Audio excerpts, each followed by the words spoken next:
నమస్కారం. ఈరోజు ముఖ్యంగా నారీ శక్తిని గౌరవించే దేశమే నిజంగా అభివృద్ధి చెందుతుంది అనేది దాంట్లో దశాబ్దాలుగా మాటలకే పరిమితమైనటువంటి మహిళల రిజర్వేషన్కి ఇప్పుడు కార్యరూపం దాల్చి మరి ఏళ్ల తరబడి మహిళలను మహిళలతో రాజకీయం చేసినటువంటి కాంగ్రెస్ పార్టీ ఎప్పుడు కూడా హక్కుల గురించి ఆలోచించలేదు. కాబట్టి దాని మీద ఈరోజు ఈ ప్రెస్ మీట్ పెట్టడం జరిగింది.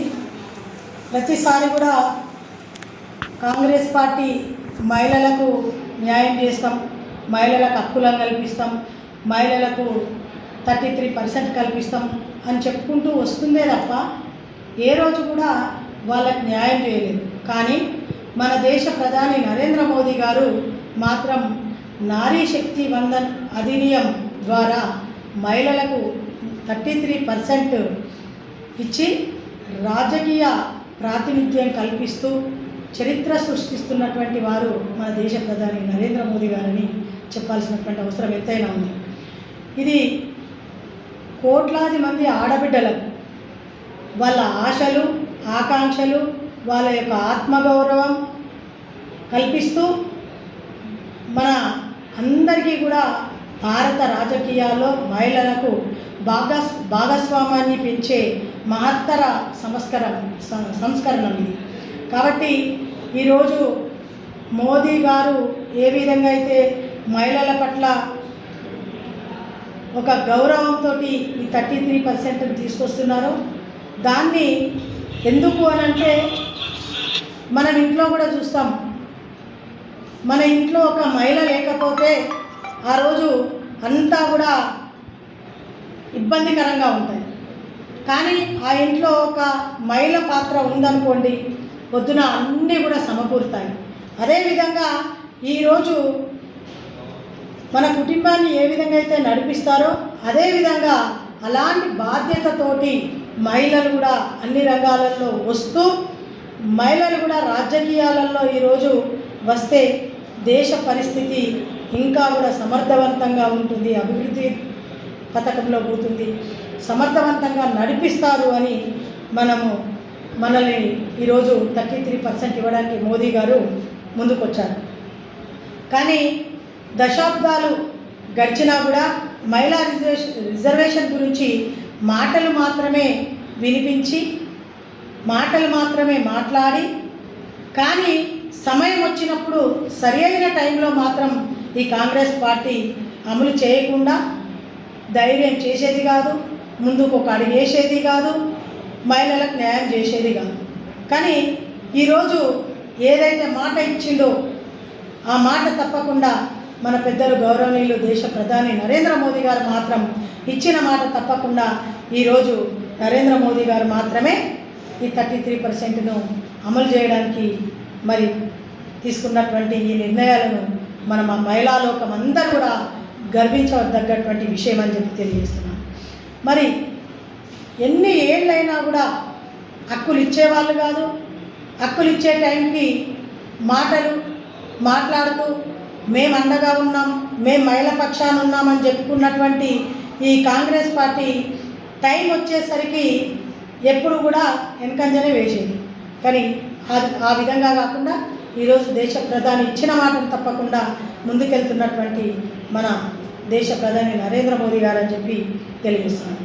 ఇది కేవలం చట్టం కాదు, ఇది కేవలం చట్టం మాత్రమే కాదు, కోట్లాది మంది ఆడబిడ్డల ఆకాంక్షలు, వారి యొక్క శక్తిని రాజకీయాలలో కొత్త యుగానికి నాంది. రాజకీయాలలో ఈరోజు ప్రత్యేక పార్లమెంటు సెక్షన్లో ఈరోజు పార్లమెంట్లో మహిళలు ఏ విధంగా అయితే తక్కువ ఉన్నారో రాబోయే రోజులలో కూడా అన్ని రంగాలలో అన్ని చట్టసభలలో మహిళలు పెద్ద ఎత్తునగా ఉండడానికి ఇది నాంది అని చెప్పి తెలియజేస్తూ మరి ఈ యొక్క బిల్లును ఇప్పుడు ప్రత్యేక పార్లమెంటు సెషన్లో 16-18 తేదీలలో మరి ఈ బిల్లును ముందుకు తీసుకొస్తున్నటువంటి సాధారణ విషయం కాదు, ఇది చరిత్రలోనే మలుపు అని చెప్పి ఈ సందర్భంగా తెలియజేస్తున్నాను. మనం ఇప్పటివరకు చూసుకున్నట్టయితే పార్లమెంట్లో మహిళలు ప్రాతినిధ్యం సుమారు 14% మాత్రమే ఉంది. ఇప్పుడు పార్లమెంట్లో ఎంత పర్సెంట్ ఉందంటే ఒక 14% మాత్రమే ఉంది. కానీ దీన్ని సరి చేస్తున్నటువంటి మోదీ ప్రభుత్వం, ప్రధాని మోదీ గారు స్వయంగా చెప్పినట్లు మహిళల ప్రగతి లేకుండా దేశం ప్రగతి అసంభవం అన్నారు. అంటే మహిళలు కనుక ఈ యొక్క చట్టసభలలో లేకపోతే ఈ యొక్క దేశము ప్రగతి అసంభవం అని చెప్పి ఆలోచించి మహిళలు కూడా పెద్ద ఎత్తున ఉండాలని చెప్పి ఇది 2029 లోక్సభ ఎన్నికల నాటికి 33% అమలు చేయాలని స్పష్టమైన టైంలైన్ తీసుకొని మరి దీన్ని ముందుకు తీసుకెళ్తున్నటువంటి మోదీ ప్రభుత్వం. దానిలో భాగంగానే ఈరోజు మహిళలకు మరి ఈరోజు మహిళలు ఎక్కువ శాతం బయటకు వస్తారు కాబట్టి వాళ్ళకు కూడా అవకాశం కల్పించడం కోసం లోక్సభ సీట్ల సంఖ్య పెంచి దాదాపు 273 సీట్లు మహిళలకు కేటాయించేలా భారీ రిఫార్మా చేస్తున్నారు. అంటే ఇప్పుడున్న దానికంటే ఈ పార్లమెంట్లో లోక్సభలో సీట్లను పెంచి అందులో దాదాపుగా 273 మందికి మహిళలకు అవకాశం కల్పిస్తున్నారంటే అది సాధారణ విషయం కాదని చెప్పి తెలియజేస్తుంది. సీట్లు పెంపు కాదు, ఇది సీట్లు పెంచుతున్నారు అంటే మహిళలకు రాజకీయంగా శక్తివంతులంగా తయారు చేయడం కోసం, బలమైన పునాది వేయడం కోసం మాత్రమే ఈ నిర్ణయం తీసుకుంటారని చెప్పి అందరికీ కూడా తెలియజేస్తున్నాను. ఎందుకంటే మనం సీట్లు పెంచినప్పుడు అధికంగా మహిళలకు సీట్లు ఇస్తే అక్కడ మహిళలు శక్తివంతంగా తయారయ్యి మరి వాళ్ళు రేపటి రాజకీయాలలో పునాదిగా మారడానికి అవకాశం ఉంటుందని చెప్పి తెలియజేస్తూ ఒక మహిళలలో కూడా ఎస్సీ ఎస్టీ మహిళలకు కూడా రిజర్వేషన్ల వాటా ఉండేలా ఈ చట్టం రూపొందుతుంది. ఈ వచ్చే పెరిగే సీట్లలో కూడా మహిళలు అంటే మళ్ళీ అందులో కూడా ఎస్సీ ఎస్టీ వాళ్ళకు కూడా వాళ్ళకు రిజర్వేషన్లు కల్పించి సామాజికంగా న్యాయం చేస్తున్నారని చెప్పి ఈ సందర్భంగా తెలియజేస్తున్నారు. 5 సంవత్సరాల పాటు అమలులో ఉంటుంది. అంటే ఇది తాత్కాలిక రాజకీయ నిర్ణయం కాదు, దీర్ఘకాలికం. అంటే ఇది తాత్కాలికంగా ఇప్పుడు ఏదో మాట్లాడి ఇప్పుడు కంప్లీట్ అయ్యి ఇప్పుడు అయ్యేది కాకుండా 15 సంవత్సరాలు కూడా ఇది దీర్ఘకాలిక దిశగా ఉంటుందని చెప్పి తెలియజేస్తుంది. 1% మహిళా రిజర్వేషన్ అమలుకు సంబంధించినటువంటి బిల్లులు ఆమోదించింది 2029 నుండి అమలు దిశగా ముందడుగు పడుతుంది. ఇప్పుడు ఒక 16-18 తేదీలలో పెట్టినా ఇది ఎప్పటి నుంచి అమల్లోకి వస్తుందంటే 2029లో వచ్చే ఎలక్షన్లలో కల్లా ఇది అమల్లోకి వస్తుందని చెప్పి చెప్పడం జరుగుతుంది. వారు స్పష్టంగా చెప్పారు, ఇది కేవలం చట్టం కాదు, కోట్లాది మంది మహిళలకు ప్రతిబింబం అని చెప్పి చెప్పడం జరిగింది. దేశవ్యాప్తంగా కూడా మహిళలు రాజకీయంగా భాగస్వామ్యం పెరగడం వల్ల పాలనలో క్వాలిటీ కూడా ఏర్పడుతుంది. ఎందుకంటే ఈరోజు ఒక మహిళ ఇంట్లో ఏ విధంగా అయితే సంసారాన్ని నడిపిస్తుందో, బాధ్యతగా ఉన్నటువంటి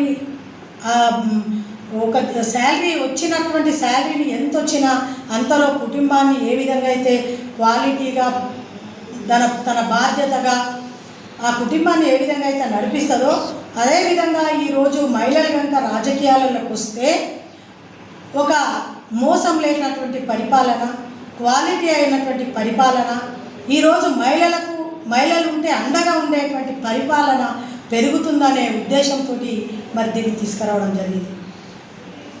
దీనిలో భాగమైతే కుటుంబం, సమాజం, దేశం 3 స్థాయిలలో కూడా అభివృద్ధి పెరగడానికి, వేగవంతం కావడానికి అవకాశం ఉంటుంది. ఇప్పటి వరకు రాజకీయాలు పెద్ద కుటుంబాలు, డబ్బున్న వాళ్ళకే పరిమితమయ్యింది. కానీ ఇప్పటివరకు నిలబడాలంటే పెద్ద పెద్ద ఫ్యామిలీలు ఉన్నాయా, డబ్బున్నటువంటి వాళ్ళు ఉన్నారా అనే వాళ్ళే ముందుకు రావాల్సినటువంటి పరిస్థితులు ఉండేవి. కానీ ఇప్పుడు అట్లా కాదు. ఇది కనుక తీసుకొస్తే చట్టసభలలో ఏదైతే నారీ శక్తులను పెంచిందనుకోండి, అప్పుడు గ్రామ స్థాయి నుంచి గ్రామాలలో ఉన్నటువంటి మహిళలు కూడా ఈరోజు ఎంపీలు ఎమ్మెల్యేలు కావడానికి అవకాశం ఉంటుంది. వారికి కూడా అవకాశాలు కల్పించడానికి ఇది ఒక నాంది అని చెప్పి కూడా మన భారతదేశం ఆడబిడ్డలకు గౌరవం పెరుగుతుంది. కాబట్టి ఈ గౌరవ యాత్రకు రండి, ఆడబిడ్డల గౌరవ యాత్రకు రండి. ఎక్కడైనా ఇప్పుడు అన్ని జిల్లాలలో కూడా ఈ యొక్క దాని మీద యాత్రలు చేస్తున్నారు, మహిళలు ర్యాలీలు తీస్తున్నాం. కాబట్టి అన్ని పార్టీలకు అతీతంగా ఈరోజు మహిళలందరూ కూడా తరలి వచ్చి ఈ యాత్రలో పాల్గొని 33%ని మరి మీరందరూ కూడా స్వాగతించాలని చెప్పి మన దేశ ప్రధాని నరేంద్ర మోదీ గారి నాయకత్వంలో మహిళలకు నిజమైనటువంటి గౌరవప్రదమైనటువంటి అధికారాన్ని అందిస్తున్నారు.